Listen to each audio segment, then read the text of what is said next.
그 신약 생활의 원리 10번째 시간 저희들이 갖도록 하겠습니다.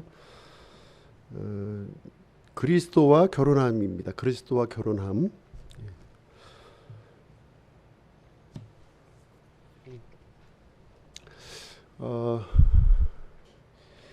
우리가 이제 집을 구매하죠. 집을 구매하는 목적이 뭔가요?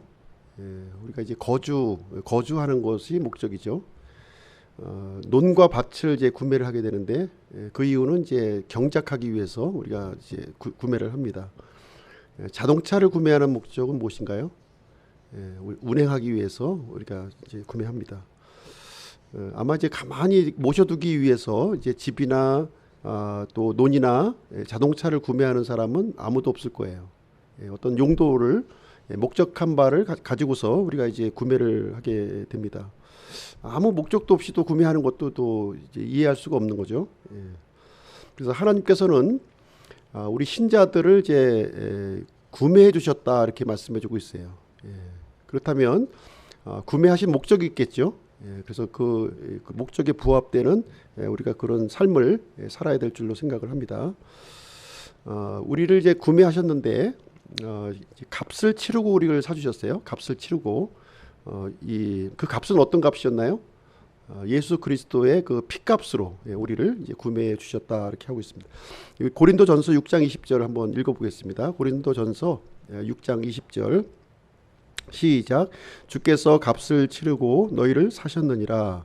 그런즉 하나님의 것인 너희 몸과 너희 영으로 하나님께 영광을 돌리라.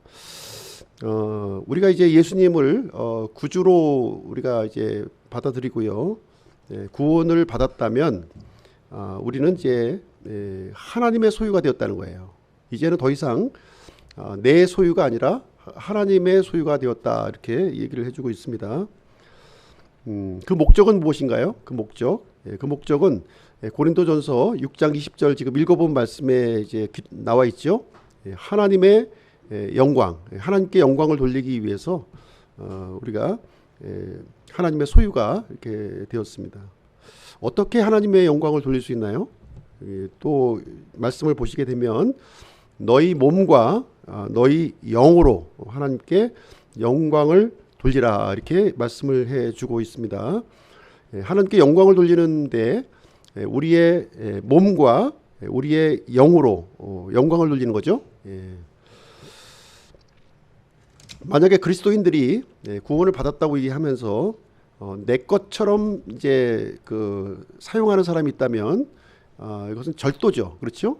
우리가 이제 하나님의 소유가 되었기 때문에 하나님의 그 뜻대로 우리가 이제 살아야 될 것을 얘기를 해주고 있는 것입니다.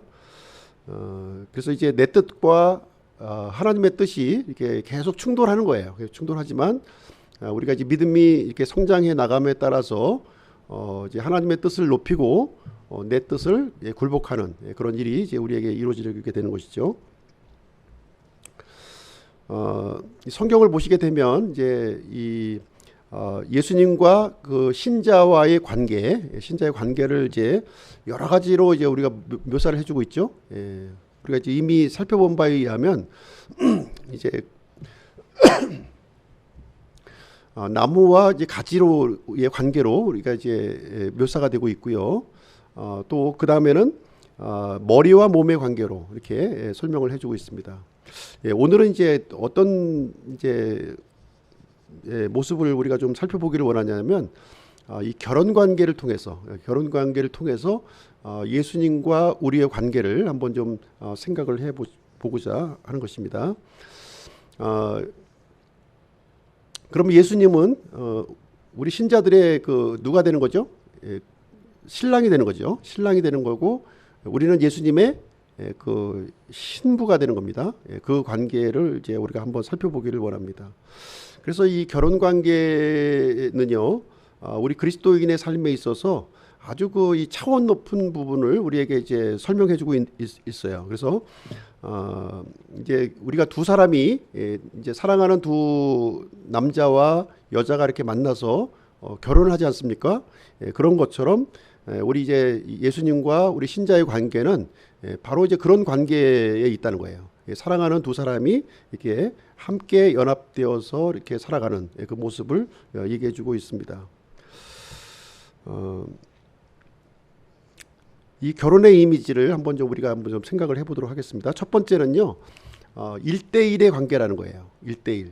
요즘에 이제 뭐 결혼에 대한 그 어떤 이제 이런 정의가 많이 이제 깨지고 있죠. 그래서 한 남자와 한 여자의 이제 결혼이 아니라 굉장히 그 다양한 조합으로 이제 우리가 이제 가정을 설명하고 있어요. 그렇지만 성경은 분명하게 한 남자와 한 여자의 결혼을 이제 우리에게 가르쳐 주고 있습니다. 그래서 1대1의 교제라는 거예요. 1대1의 인격적인 교제를 우리에게 이제 말해주고 있습니다. 자, 우리가 결혼을 한다고 할 때 목적은 무엇인가요? 결혼하는 목적이 있을 텐데요. 목적을 우리가 생각을 해보면 결혼하는 목적은 더 우리가 친밀함 속에 들어가고자 하는 것이죠. 그렇죠? 그 두 당사자가 더 친밀한 관계로 이렇게 들어가기 위해서 우리가 결혼을 하는 거예요. 그래서 연애 경험이 다 있으신가요? 연애 경험이 그 연애할 때 보면은 뭐 참 그냥 없으면 죽을 것 같은 그런 이제 마음으로 이제 우리가 지내는데요. 전화 통화도 보면은 그냥 뭐 밤새도록 통화하잖아요. 밤새도록. 예?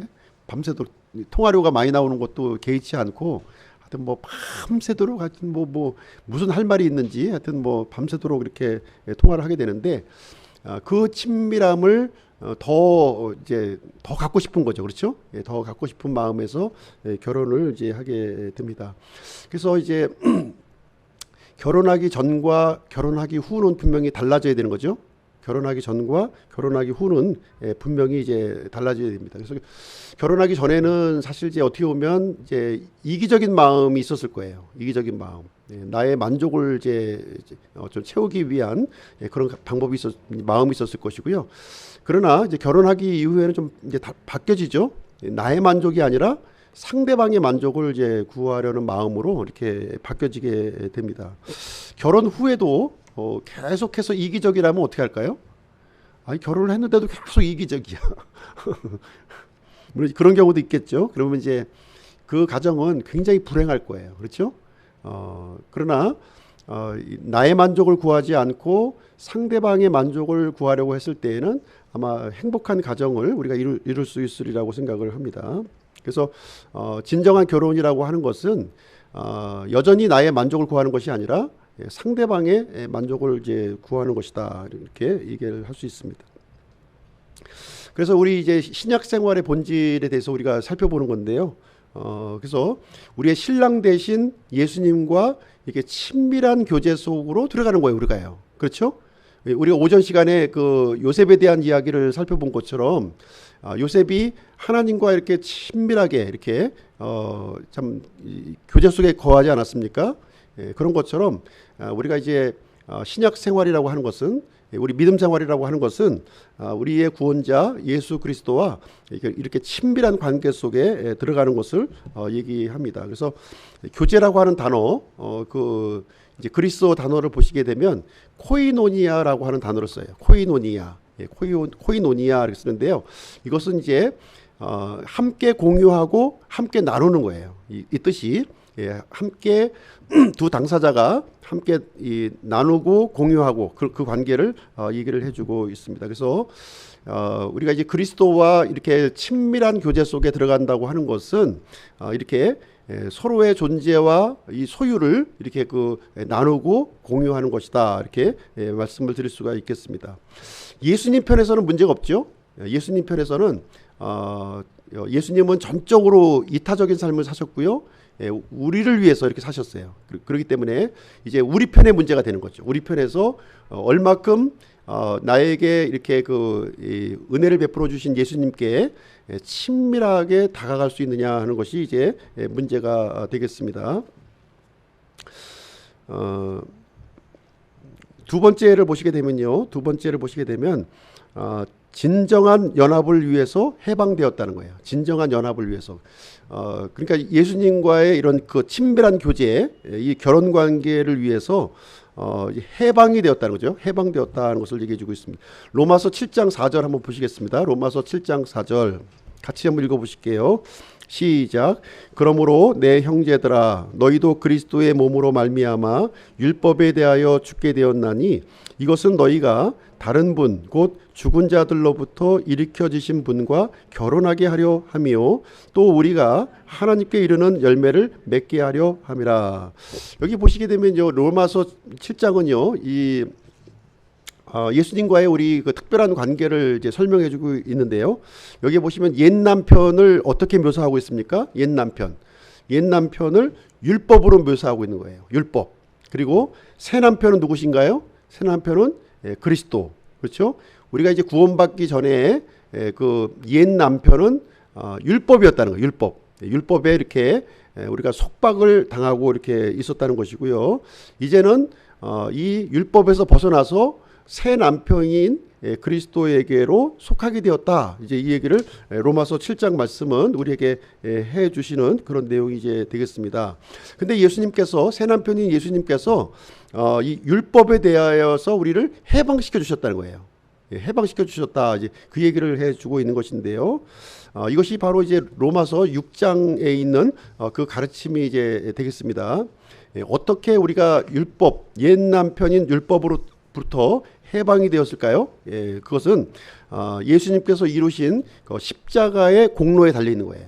예수님께서 이루신 십자가 공로 때문에 우리는 율법에 대하여 이렇게 옛 남편에 대하여 죽은 자가 되었고 새 남편에 대해서는 이렇게 산 자가 되었다. 이제 우리에게 얘기를 해주고 있어요. 그래서 예수님의 공로를 우리가 좀 우리가 이 생각을 해볼 필요가 있습니다. 예수님은 이제 십자가에서 죽으셨죠. 예수님 누구를 위해서 죽으셨나요? 우리를 위해서 죽으셨어요. 그렇죠? 우리를 위해서. 이것은 무엇을 얘기해 주냐면 역사적인 사건이라는 거예요. 예수님께서 많은 사람들의 대속물로 죽으신 것은 역사적인 사건이라는 거예요. 누구도 부인할 수 없는 것이죠. 그렇죠? 그 다음에 예수님은 십자가에서 죽으셨는데 우리와 함께 죽으셨다는 거예요. 이것은 무슨 얘기를 해주고 있는 것입니까?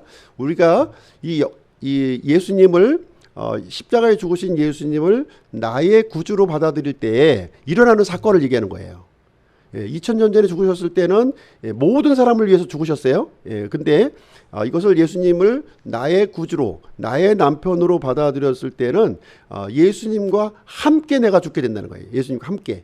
예수님이 십자가에 죽으셨을 때 나도 함께 죽음을 이제 경험하게 된다는 것을 말해주고 있습니다. 그래서 우리가 예수님을 믿는 순간에 이제 예수님의 공로가 나의 공로가 되는 거예요. 예수님을 믿는 순간 예수님의 그 히스토리, 예수님의 그 역사가 나의 역사가 되는 거예요. 전혀 관계없는 역사가 아니라는 거예요. 나하고 관계가 있는 역사가 되는 거예요. 예수님은 내가 믿기 전에는요, 모든 믿는 사람들을 위해서 죄인들을 죽으셨어요. 그러나 이 개인적인 관계를 맺기 위해서는 믿을 때 일어난다는 거예요. 믿을 때 일어난다는 것을 얘기해 주고 있습니다. 그래서 이제 이 믿기 전과 믿기 후의 우리의 상태를 좀 이해할 필요가 있어요. 우리가 믿기 전의 상태는 어떻게 되어 있었냐면, 믿기 전에는 하나님에 대하여 죽은 자였어요. 그렇죠? 우리가 죽은 자였습니다. 반면에 죄에 대하여는 산 자였다는 거예요. 그러면 이것이 믿은 후에는 어떻게 바뀌었습니까? 정반대로 되었죠. 죄에 대해서는 죽은 자요, 하나님에 대하여는 산 자로 우리가 되었다, 이렇게 얘기를 해주고 있어요. 그래서 이것은 우리가 믿기 전에는 율법에 속박이 되어 있었다는 거예요. 율법에 옛 남편에 속박이 되었어요. 그러나 예수님을 믿은 후에는 이 율법에서 해방된 존재가 되었다는 것을 얘기를 해주고 있습니다. 그래서 이 부분이 우리가 그리스도인의 삶에 있어서 가장 중요한 기초가 된다는 거예요. 요 부분이 가장 중요한 겁니다. 내가 예수님을 믿기 전과 믿은 후에 일어난 이 일이 중요한 기초가 된다는 거예요. 믿기 전에는 하나님에 대하여 죽었고요, 죄에 대하여 살아 있었어요. 그러나 예수님을 믿은 후에는 이제 죄에 대하여 죽고 하나님에 대하여 산 자가 되었다. 이제 이 얘기를 우리에게 얘기해 주고 있습니다. 그래서 우리 그리스도인들은 이제 더 이상 예수님을 믿은 이후에는 율법 아래에 있지 않다는 거예요. 옛 남편의 이 속박 가운데 머물러 있지 않다, 이 얘기를 해주고 있어요. 왜 그렇습니까? 그 이유는 무엇이냐면 율법보다 더 강한 법에 우리는 이 지배를 받고 있다는 거예요. 과거에 율법의 지배를 받고 있었죠. 그러나 예수님 믿은 후에는 또 다른 법이 우리를 이제 지배하고 있는데, 이것은 뭐냐면 생명의 법을 에 묶이게 되었다는 거예요. 우리가 이제 법도 마찬가지 아닙니까? 법도 하위법이 있고 상위법이 있어요. 예, 그랬을 때 이 상위법의 지배를 받는 거예요. 상위법. 예, 그래서 이 율법은 죽음의 법이죠. 예, 사망의 법이에요. 그러나 이 성령님의 법은 어떤 법입니까? 생명의 법이라는 거예요. 생명의 법을 우리가 이제 더 이상 사망의 법에서는 이제 벗어났고요. 이제 생명의 법 안으로 우리가 이제 들어가서 율법으로부터는 자유로운 그런 존재가 되었음을 얘기해주고 있고요. 이제는 성령님의 법에 의해서 지배받는 그런 존재가 되었다, 이 얘기를 우리에게 해주고 있는 내용이 되겠습니다. 그래서 이것을 이제 그 예수님과 결혼하는 관계로 이제 관계를 해주고 있는 거예요. 그렇죠? 율법에 대해서는 우리가 죽은 자요, 예수님에 대하여는 산 자이다, 이렇게 우리에게 얘기를 해주고 있습니다. 그래서 우리 구원받은 사람은, 그래서 이제 예수님은 나의 남편이 되시는 거고요. 우리는 그분의 신부의 관계가 되었음을 여기서 얘기를 해주고 있습니다. 굉장히 결혼 관계의 이 이미지는 우리의 구원에 대해서 굉장히 아주 깊은 내용을 우리에게 이제 가르쳐 주고 있는 것입니다. 그래서 우리의 남편은 이제 그리스도이시기 때문에 우리는 어떤 마음을 가져요? 우리는 이제 그 남편에 대한 새로운 욕구, 새로운 그 갈망을 우리가 이제 소유하게 된다는 거예요. 그래서 마치 신부가 이 남편과 함께 이렇게 아주 친밀한 관계에 들어가고 싶어 하고요. 그리고 남편을 위해서 살고 싶어 하는 그런 새로운 갈망이 있잖아요. 그런 갈망이 생겨난다는 것을 이제 얘기를 해주고 있어요. 그러면 이제 우리가 이제 예수님과의 이렇게 결혼 생활을 좀 살펴보기를 원하는데요. 그럼 예수님과 결혼 생활은 과연 어떠해야 되겠는가 하는 부분을 이제 우리가 좀 보도록 하겠습니다. 무관심하면 안 되겠죠. 예, 부부가 되었는데 전혀 관심도 없고 무관심한다면 안 될 것입니다. 그리고 옛 남편으로 돌아가면 어떻게 될까요? 옛 남편으로 돌아가면 그 가정은 아마 파탄 나는 거죠. 그렇죠? 아마 망가진 그 가정의 모습을 우리가 이제 보여주고 있습니다. 그래서 우리가 예수님을 이제 남편으로 이제 받아들였다면 이제 점점 더 새롭고 깊은 관계로 이제 들어가야 된다는 것을 얘기해주고 있습니다. 그래서 그러면 세 번째로 예수 그리스도와의 새로운 생활에 대해서 한번 보시도록 하겠습니다. 첫 번째는요, 분리의 삶이라는 거예요. 분리의 삶. 우리가 이제 이 예수님과 이렇게 결혼 생활을 한다고 하는 것은 첫 번째로 우리가 생각해 볼 수 있는 것은 분리의 삶이다. 이제 이것을 우리에게 가르쳐 주고 있어요. 우리가 결혼식장에서 선서를 하죠. 어떤 선서를 했습니까? 오직 당신만을 사랑하겠습니다. 이런 아마 선서를, 아마 서약을 많이 모여 있는 그 하객들을 대상으로 아마 했을 것입니다. 왜냐하면 이 세상에 많은 여자가 있지만 그 중에서 한 여자를 내가 구별해서 사랑을 한 거잖아요. 그죠? 그리고 이 세상에 많은 남자가 있는데 그 중에서 한 남자를 내가 구별해서 지금 이제 식장 앞에 이제 서 있는 것이죠. 그렇다면 두 사람은 분리되었다는 거예요. 다른 사람으로부터, 다른 여자로부터 분리된 그런 관계에 놓여져 있다 하는 것을 얘기해주고 있어요. 그래서 예수님과의 관계도 마찬가지라는 거예요. 예수님 관계도 이렇게 이런 특별한 분리된 관계에 우리가 놓여지게 되었다는 것을 말해주고 있습니다. 만약에 분리되지 않는다면 어떤 현상이 일어날까요? 만약에 이제 분리되지 않는다면 그냥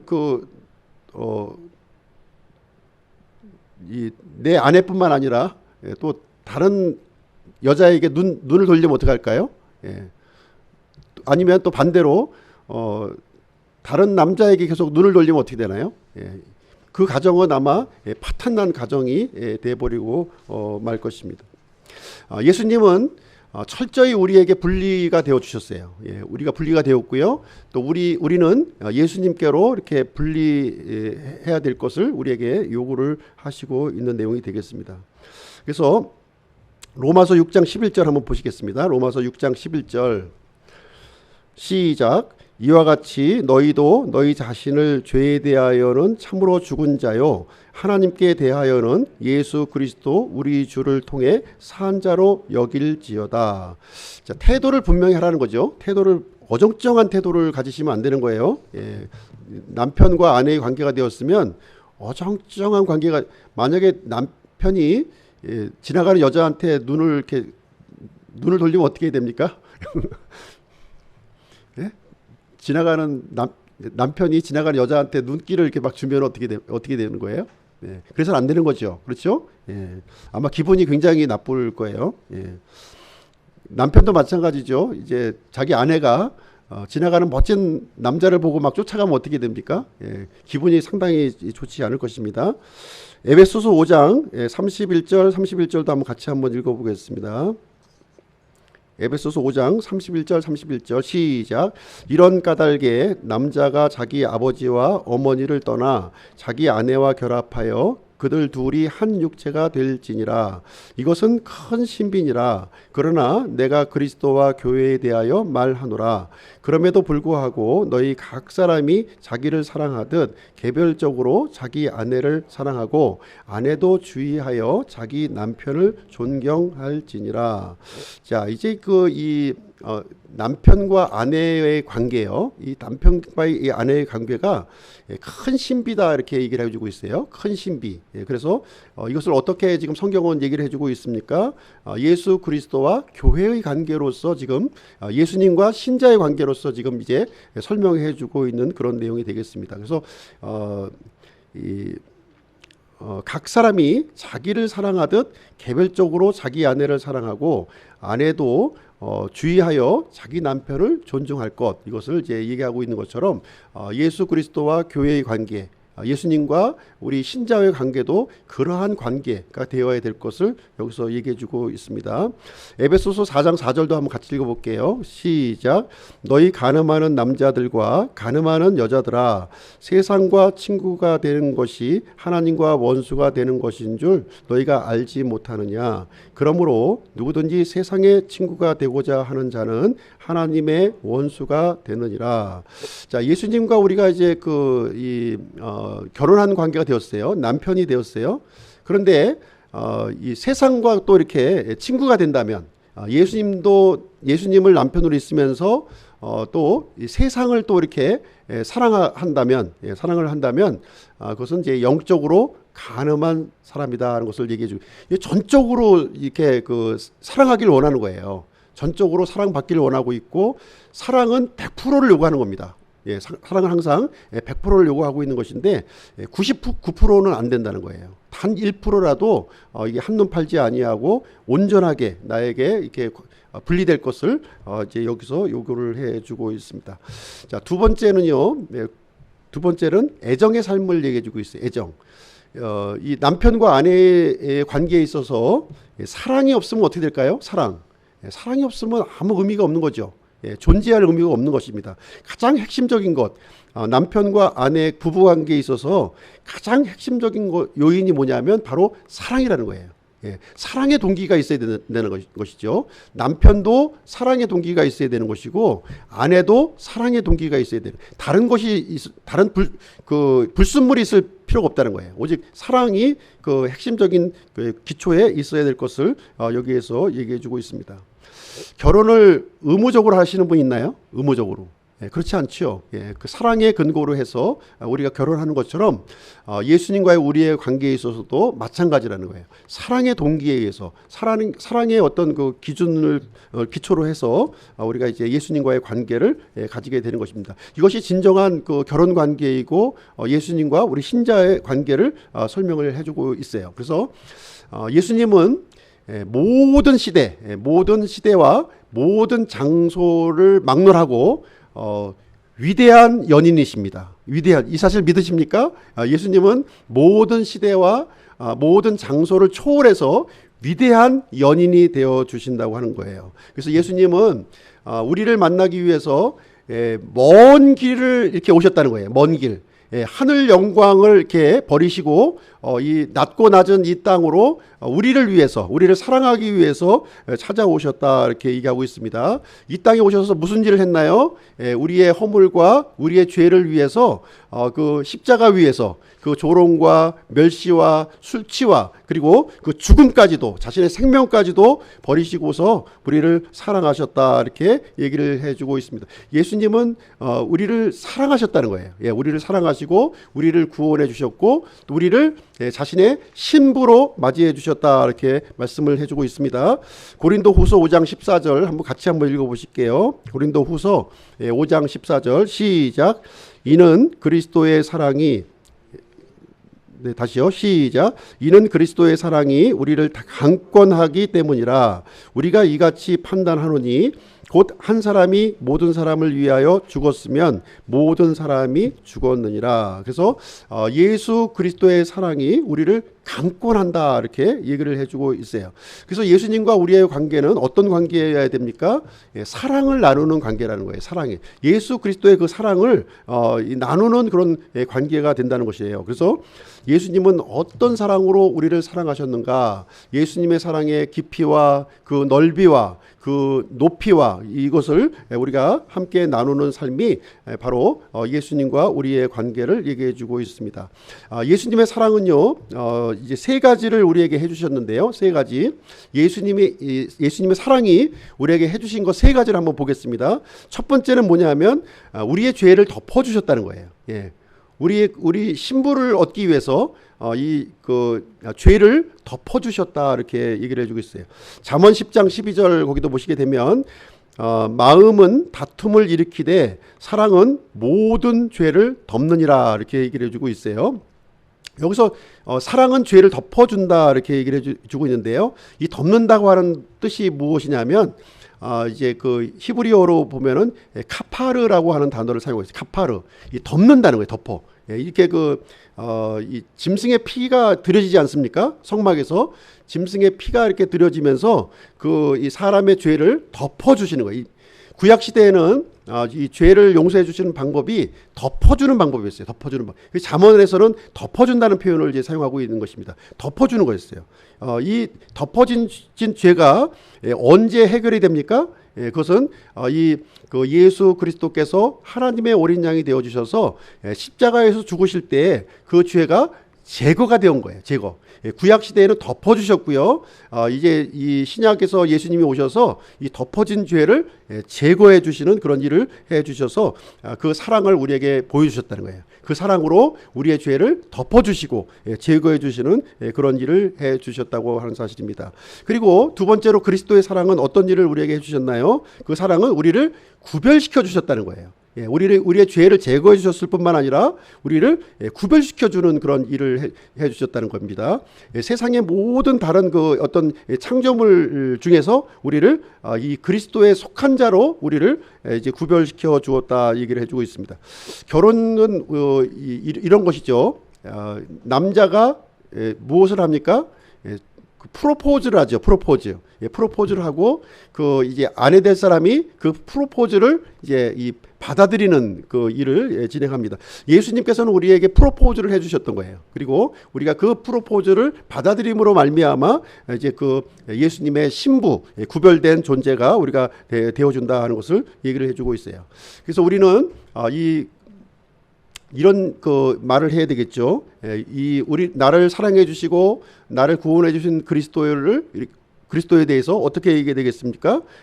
그리스도는 나의 신랑이십니다, 이렇게 얘기할 수가 있어야 된다는 거예요. 그리스도는 나의 신랑입니다. 그렇죠? 자신이 없으십니까? 우리 이제 부부로 앉아 계신 우리 황태주 형제님하고 김용숙 자매님. 황태주 형제님은 나의 신랑입니다. 얘기할 수 있습니까? 다른 사람한테? 당연히 얘기할 수 있어야죠. 그렇죠? 당연히 내 남편이니까 당연히 얘기할 수 있어요. 당당하게 얘기할 수 있어야 되는 거예요. 그래서 우리 그리스도인들은 세상에 나아가서 예수 그리스도는 나의 신랑입니다, 이 고백을 할 수가 있어야 되는 거예요. 그렇죠. 예? 황태조 형제님도 할 수 있어야 되는 거죠. 그죠? 예. 나의 신랑은 물론 남자니까 조금 이제 좀 그 이해가 안 갈 수도 있지만 우리 신자와 예수님의 관계는 남편과 신부의 관계예요. 그러니까 남자일지라도 신부인 거예요. 신부이기 때문에 예수님은 나의 신랑입니다. 이렇게 담대하게 또 정확하게 얘기를 할 수 있어야 되는 거예요. 그래서 우리는 예수님께 구별된 존재라는 거예요. 예. 마치 아내가 남편에게 구별된 존재인 것처럼. 이거 이해 가십니까? 예. 이해 가셔야 돼요. 아내가 남편에게 구별 안 되면 어떻게 됩니까? 예. 안 되죠, 그거는요. 그렇죠? 이 남자 저 남자 다 만난다는 거잖아요. 그렇잖아요. 그건 안 되는 거예요. 예. 신부는 남편에게 구별된 존재라는 거예요. 그런 것처럼 우리 신자들은 누구에게 구별됐어요? 예수님께 구별된 존재라는 거예요. 그래서 당당하게 예수님을 나의 신랑이라고 소개를 할 수 있어야 된다는 것을 얘기해 주고 있습니다. 그리고 세 번째로 그리스도의 사랑은 이제 우리에게 어떤 일을 해주냐면 완전하게 해준다는 거예요. 우리를 완전하게, 우리를 이 죄에서 이렇게 구속해 주셨을 뿐만 아니라 우리를 또 구별시켜 주셨을 뿐만 아니라 세 번째로 뭘 해주셨어요? 완전하게 해주신다. 이제 얘기를 해주고 있습니다. 예수님은, 우리의 신랑 되신 예수님은요, 우리에 대해서 영광스러운 목적을 갖고 계세요. 영광스러운 목적을 갖고 계신다.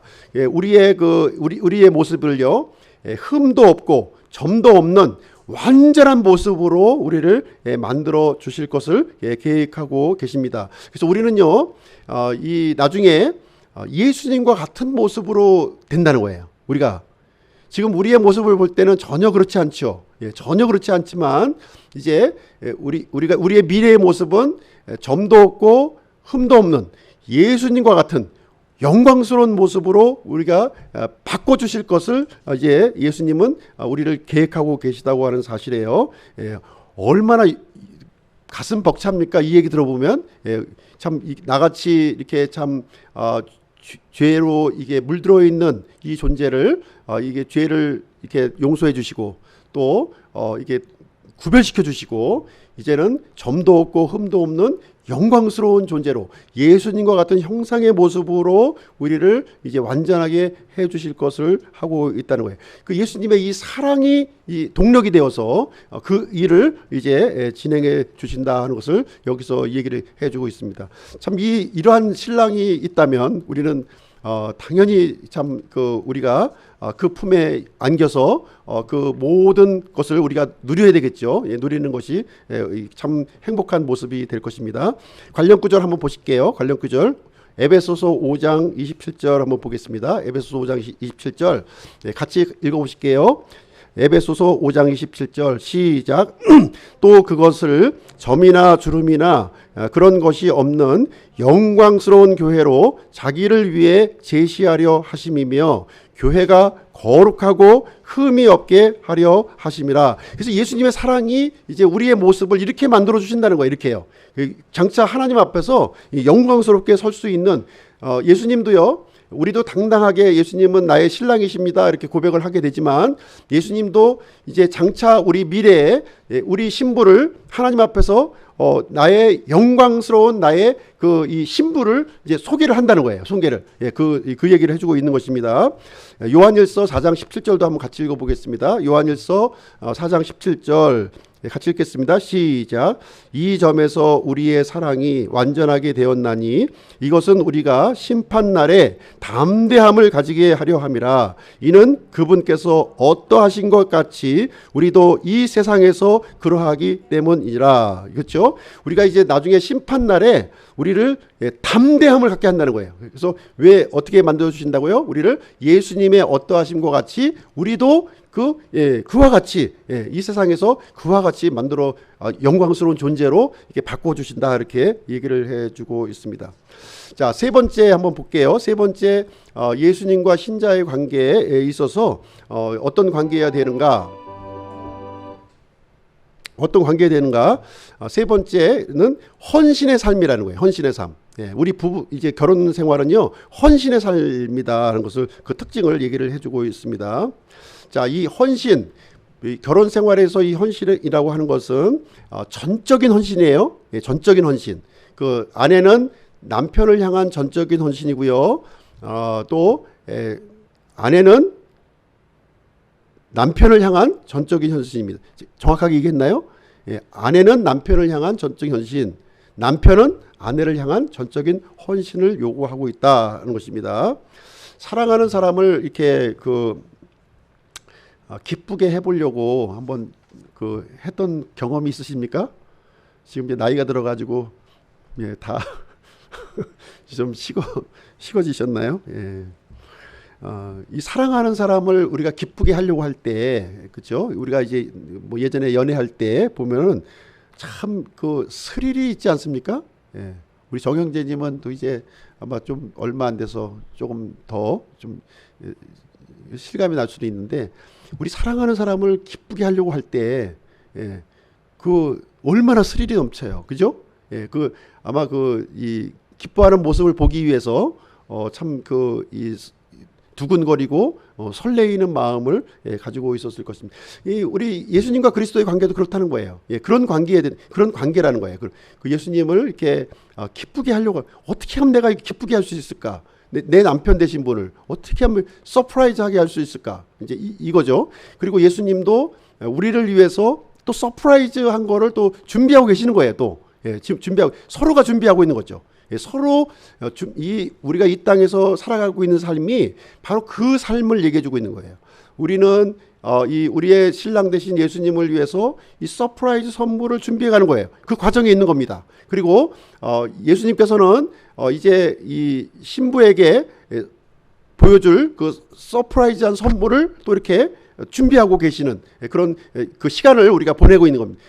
그렇게 생각한다면 우리의 이 남아있는 이 시간은 얼마나 스릴이 넘치고 얼마나 이 긴장되고 그런 관계가 될 수 있을까요? 그러나 이 관계가 의무감에 젖어 있다면, 의무감이라면 스릴은 없겠죠. 그렇죠? 스릴은 없을 겁니다. 그러나 우리가 그분의 사랑에 대한 응답으로 우리가 그것을 준비하고 있다면, 우리가 어떤 힘들고 어려운 역경이 있다 할지라도 그것을 견뎌내며 그것을 우리가 이제 그 기쁨의 순간을 우리가 함께 맞이하게 될 것입니다. 그래서 남편과 아내를 향한 이 헌신이요, 이 헌신이라고 하는 것은 그 어떤 것들로도 대체할 수가 없는 거예요. 자녀가 대체할 수 있습니까? 아니면 물건이 대체할 수 있을까요? 이 남편과 아내가 요구하는 거는요, 어떤 물론 이제 뭐 선물이 또 중요할 수도 있겠지만, 더 중요한 것은 그 존재 자체가 중요한 거죠. 서로 상호간의 존재가 더 중요한 부분이 되겠습니다. 그래서 우리는 이제 이 결혼 생활을 우리가 말씀드리고 있잖아요. 신자와 그리스도의 관계를, 그 관계가 이 가장 사랑스러운 분을 나의 삶 속에 모셔드린 거예요. 삶 속에 모셔들여서 그 결혼 생활을 우리가 해 나가고 있는 거예요, 지금. 그 감격과 그런 스릴과 그 흥분 속에서 우리가 해 나가고 있는 것이고요. 이제 이 그분에게 내가 이제 받아들여질 일이 남았잖아요, 그죠? 이제 받아들여질 일을 고대하고 기다리면서 아직까지는 실감이 안 가는 거예요. 아직까지는 이제 눈에 보이지 않고 잡히지 않는 그런 부분이 있어서 아직은 실감이 가지 않지만, 이제 장차 이 받아들여질 그 영광스러운 것을 기대하면서 우리가 힘든 삶을 살아가는 어떤 이 원천과 그런 동기가 되지 않을까 생각을 합니다. 그래서 사도 바울은 이렇게 고백을 했어요. 고린도 전서 5장 9절에서 이렇게 고백을 했습니다. 그러므로 우리는 함께 있든지 떨어져 있든지 그분께서 받아주시는 자가 되려고 수고하노라. 그래서 참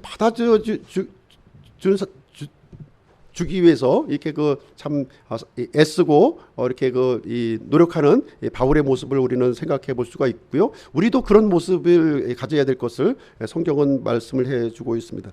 자, 네 번째 한번 보실게요. 네 번째는 이 그리스도와 우리의 관계, 이 결혼 관계는 어떤 관계냐? 사귐의 삶이라는 거예요. 사귐의 삶, 사귐의 삶이다, 이렇게 얘기를 해주고 있습니다. 이 사귐이라고 하는 것은요, 좀 이렇게 대충 사귀는 게 아니라 좀 이렇게 이 친밀한 사귐을 얘기하는 거예요. 친밀한 사귐을 여기서 설명을 해주고 있습니다. 단순히 어떤 뭐 이렇게 물건을 나눠주고 뭐 이렇게 필요한 것들을 공급해주고 좀 저에게 좀 좀 건강도 좀 주시고 뭐 재물도 주시고 뭐 잘 살게 해주시고 뭐 이런 차원이 아니라 좀 더 깊은 관계를 얘기하는 거죠.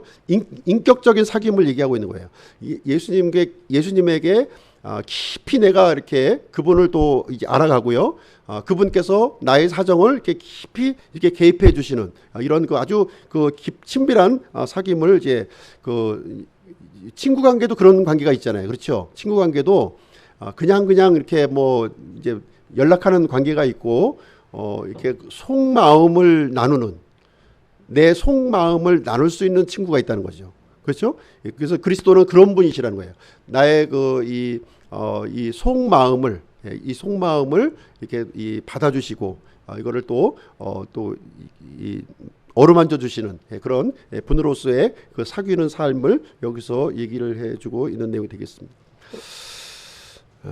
요즘에 현대 그리스도인들의 모습은 어떤가요? 입으로는 예수님을 이제 구주로 고백을 하고 있지만 정작 예수님과 이런 친밀한 사귐으로 우리가 초대를 했을 때 어떤 생각을 이제 얘기를 합니까? 너무 바빠서 이런 얘기를 많이 하죠. 예배에 이렇게 초청을 드려도 너무 바빠서 이렇게 너무 바쁜 것 같아요. 우리의 구주 신랑 되신 예수님과 친밀한 관계에 들어가기 위해서는 너무 바쁜 거예요. 부부간에도 이러면 어떨까요? 너무 바빠서 남편대로 너무 바쁘고 아내는 아내대로 너무 바빠서 함께 할 수 있는 시간이 없어요. 함께할 명목상의 부부 생활, 그것은 이제 의미가 없는 부분이 이제 되겠습니다. 그래서 이 예수님과의 관계도 만약에 이런 관계가 된다면 참 너무 예의가 아닌 것이고 이건요, 예의가 아니죠. 예수님께서 우리에게 베풀어 주신 놀라운 사랑을 우리가 생각할 때에는 예의가 아닌 거예요, 그런요. 예의가 너무 바쁘다는 게 어떻게 그런 예의가 나올 수 있겠습니까?